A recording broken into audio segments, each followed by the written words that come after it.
files, there is a personnel file that contains generally all of the information about that individual. Right, but then there's a separate portion that may have disciplinary. Within that file, there'll be, if there are disciplinary promotions, whatever, it's all contained in one big file. Sure, and it's not at all uncommon. If I send a public record request requesting only the personnel file, I may not get the disciplinary file portion of that file. You would Right? get, no, sir, if it's public record, you get it all. Okay, do you handle the public records? No, sir. All right. So if I, as a lawyer, if I'm contacting the city of Port Richey and requesting public records, I'm not going to be asking you for them, right? No, sir. There's someone within your department that handles it. Yes, sir. They figure out what the cost is, Yes, sir. and they presumably have procedures and rules as to what is to be redacted and what is to be disclosed. Yes, sir. And would it be fair to say you don't get involved in that? No, sir, I do not. So exactly what they may produce, if you're not detailed enough in your request, you don't really know. Correct. All right. So you would also agree then that there's nothing wrong if someone makes a request and it doesn't include everything that you're looking for, there's nothing wrong with then following up on that request and saying, are there any disciplinary files, right? There will be multiple ways you can do exactly that. Yes, sir. Okay. And there's nothing wrong with following up and saying, what about that arbitration? Are there any records on the arbitration hearing, right?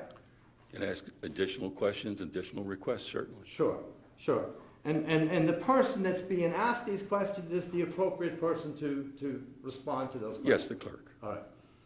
And now, Dale Massett is not covered on any of these emails, right? He's not copied on them.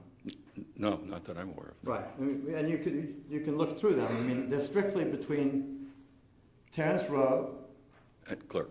and the clerk. Yes, sir. You initially fired Officer Howard, right? Correct.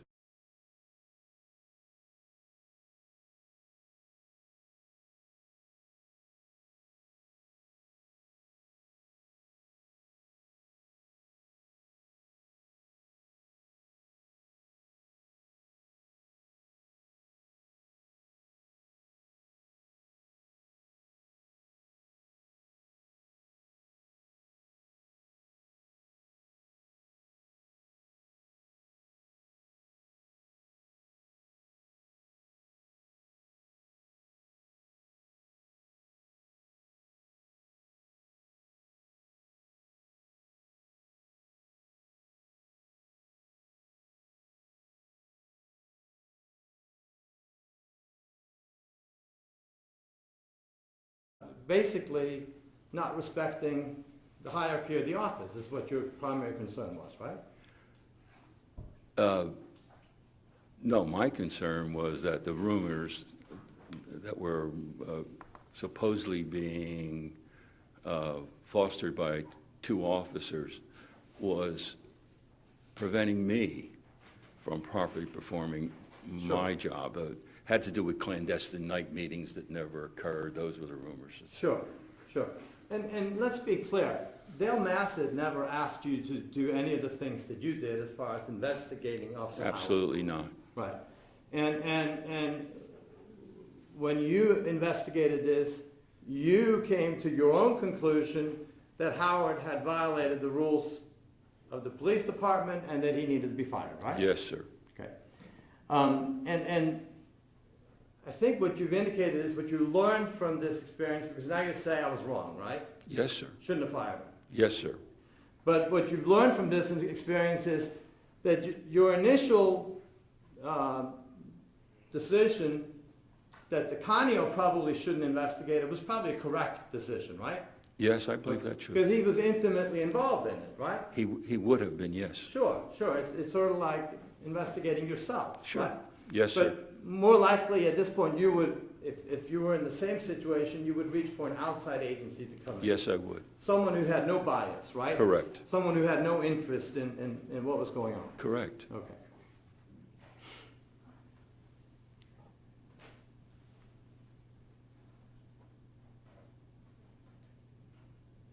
Terry Rowe, Vice Mayor Terry Rowe, and he's no longer the mayor, right? He's No. also resigned? No, he has not resigned. Okay. He is suspended by the governor, Okay. and is still, that position is still vacant. Okay. He is still, has the position, but he's suspended by the governor. Suspended but has not resigned. Correct. Right. Dale Massett, when you went to him and you talked to him about what the governor had done, Yes, and when you proposed to him that would be the best thing for the citizens of Port Richey if And he him. resigned, and him. he signed off, right? He certainly did. Without any qualms. No, I mean, he wasn't happy to be where he was, of right? course, no one would be. Sure. But there were no problems getting Dale Massett to sign off on his Absolutely resignation? none. Okay. As far as- He gladly signed. Gladly signed, okay. As far as you know, would you say, do you know whether or not Terrence Rowe and Dale Massett were friends? Absolutely friends. Okay. And you also indicated that you and Dale Massett were friends, and you could still consider him a friend. I absolutely do. Right. And at no time did Dale Massett contact you and ask you to do anything to harass Officer Howard? Absolutely not. At no time did Dale Massett contact you and ask you to do anything at all about Officer Howard, right? Correct. Okay. Excuse me. Phrase that question again, please. Dale Massett never contacted you requesting that you do anything as it relates to Officer Howard? Not since his incarceration, no, Right. sir. Right. He hasn't asked you to do anything, right? No, he has not. Okay.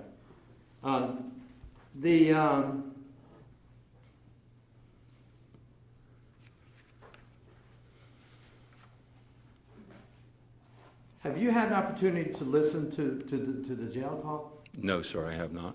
Okay. Have you had an opportunity to read the letter between Mr. Rowe and No, Mr. I have Massett? not, sir. Okay. Would it surprise you that the majority of the call deals with the dredging issue? Knowing Dale Massett, no. Okay. Because it was important to him, right? Yes, it was. Would it surprise you that Officer Howard is never mentioned in the letter? I would have no idea, but if you say so, Okay, all right. Would it surprise you? no, I don't Okay. think so. All right. After the arbitration hearing took place and Yes. Officer Howard was to be reinstated, Yes,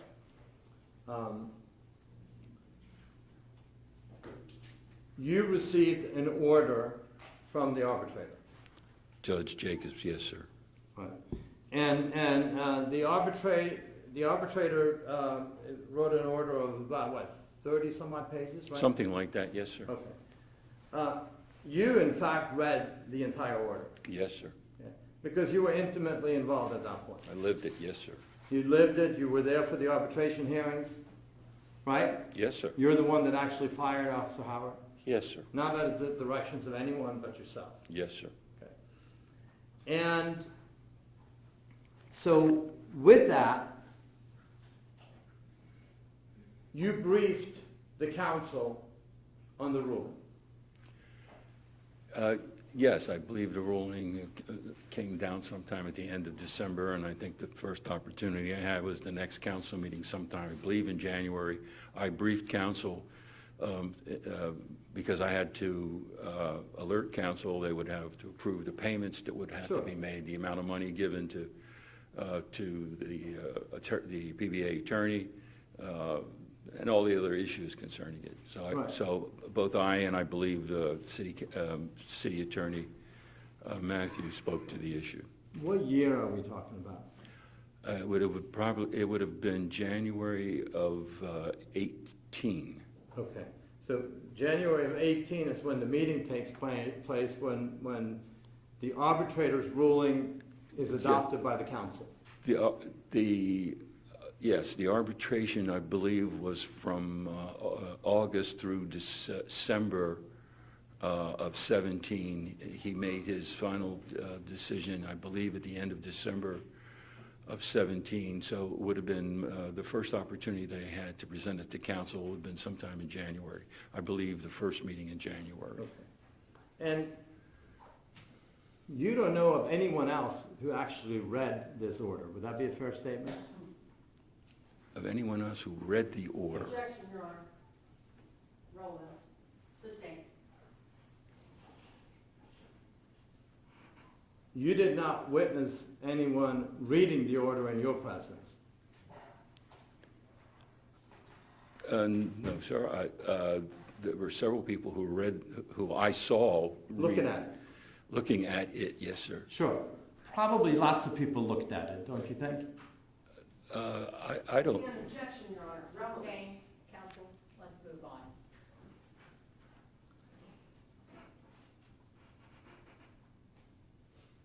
At the public hearing that took place at the city council meeting, when Officer Howard was reinstated, no one sat down and actually read through this order, correct? Correct. Officer Howard was reinstated immediately after Judge Jacobs' decision. Okay. You indicated that on a regular basis you would go to Dale Massett's house. Certainly. Many times. Right, and you said you would go there to brief him on the agenda for the upcoming meetings, Generally, yes, sir. right? Yes, sir. On a regular basis. Yes, sir. And that does not violate the sunshine laws, right? No, sir. Okay. It's I completely would do- appropriate for you to have conversations with the mayor about the upcoming agenda, right? Yes, I would have conversations with any council individual independently and individually. Sure. Without crossing information between them. Yes, sir. Sure. It's just the council members can't have conversations alone between each other outside of the public meeting. Nor an agent going between them. Right, right. And you certainly were not an agent of going between anyone, No, right? sir. All right. So, and would it be fair to say that the council frequently relied on being briefed by yourself and by the city council? Being briefed by me, yes, sir. On matters that came before? Absolutely, that was part of my job. Okay.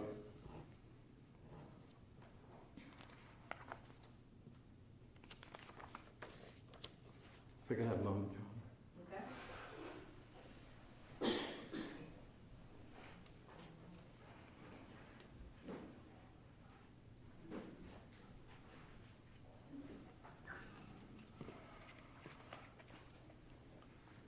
That's all I had, John. Thank you. Stay everywhere. Your Honor, yes, just briefly, please. Those are the lawyers, take her, just briefly. Don't close. You're going to hold me to task. You can use minutes, questions that are relevant. Go ahead. Mr. Lupo, Yes, ma'am. you were asked on cross-examination about when one of the council members went out of line, basically, and went directly to the clerk's office rather than coming from you. Yes, And you said, well, that's normally they come through me because it's city business. correct. If it wasn't for city business, would it be appropriate for them to have come to you? In other words, if they wanted documents for their own personal use, for their own personal agenda, nothing to do with city business, would they still be cloaked with the authority of their council position? No, in fact, they would not. Okay, so if in fact Mayor Rowe used his mayoral email account and made a direct request to the clerk, and it was not for city business, he would be expected to be treated as any other citizen, would he not? Yes, So under 119, it would have been explained to him that the records couldn't be expedited, that they would have to be reviewed, redacted, copied, and the charge would be assessed for that. yes, ma'am. So when he issued that request through his email as mayor to the clerk, he was expecting to be treated as the mayor. Yes, ma'am. We talked about dredging on cross-examination. Sure. Was there, in your opinion, or based on your knowledge, anything wrong with then Mayor Massad's decisions about wanting dredging? The funding for the dredging, yes, we had constant arguments about that, he and I. And why?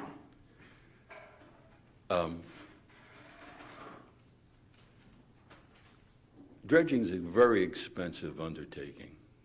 In fact, the city is struggling with it today.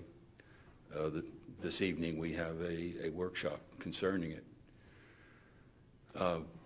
Dale Massad was intimately involved from the very beginning on this entire project many years ago. And the city expended vast amounts of its resources in order to try and accomplish this goal. More recently, because of the costs involved, it became very difficult for the city to be able to achieve those goals. And one of the directions that Dale wanted to move in was to remove the police department, to obtain the extra funding, to bring on the sheriff's department to assume those roles where we'd have to pay them approximately a large amount of money to do that. But Dale constantly argued for the reduction in the number of officers and in the reutilization of those funds for dredging. But I fault several occasions when there was attempts to disband the city, and both of those attempts were defeated on the back of the existence of the fire and police department, particularly the police department. So I constantly argued with Dale that that's not the way to achieve the goal by removing a critical service that the citizens wanted. But Dale was driven to complete the dredging projects. And you felt, in your opinion, based on your knowledge and your expertise and your involvement in that whole process, that that was not actually a positive goal for the city of Port Richey? That was my belief, but I worked for him. Understood. I have no further questions, Your Honor. All right, thank you, sir. Sir, you may step down. Thank you. You remain under subpoena if either side wants to call you at a later time. May I? May I? Yes, I'm going to get that. Go ahead and pass that to the state. Thank you, Your Honor. Thank you, sir.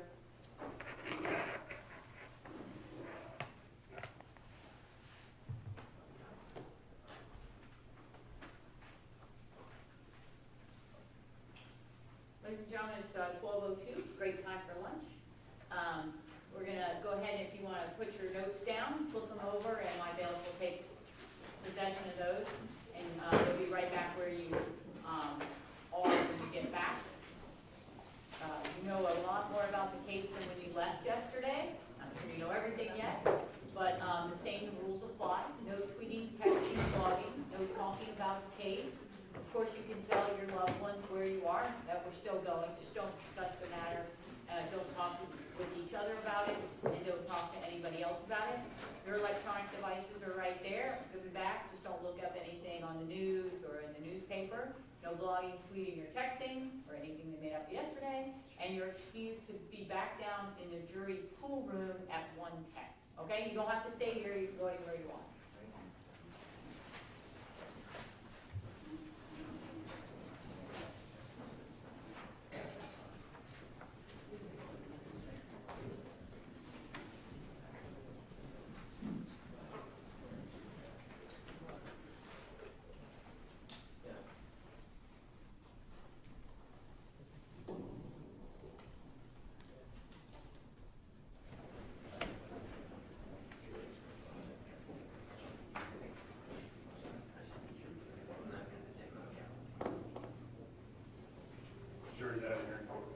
Right? Anything else for me to consider before we break for lunch?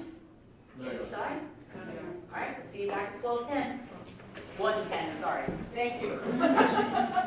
Very quick recess. Yes.